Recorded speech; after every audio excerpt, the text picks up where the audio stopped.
Ini parking rumah flat.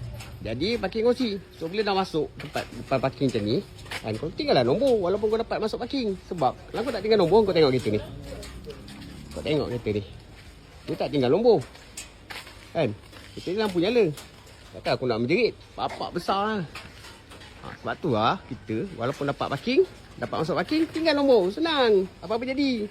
Kalau rumah terbakar ke apa ke, nak salih kereta. Ni dia rakam ni ha. Yo, dia tak nak petik ke? Kalau aku tanam bukan main tak menjadi. Ni mesti tumbuh sendiri ni ha. Nampak tu dia kulit-kulit bawang dia campak tu kat ni. Nampak? Maksudnya biji tu tumbuh macam tu. Lepas tu kau tak nak petik ke? Kat ni dah merah-merah dah ni. Oh, manaknya. Ya, ha ni ha. Ui, geram ni aku tengok. Ini Kak Lin. Ni ha. Nampak oh. 15. Ni ha? Apa? 16. Ni 16. Ini? Ya Allah, geramnya. Boleh tak selamba je aku cabut balik rumah?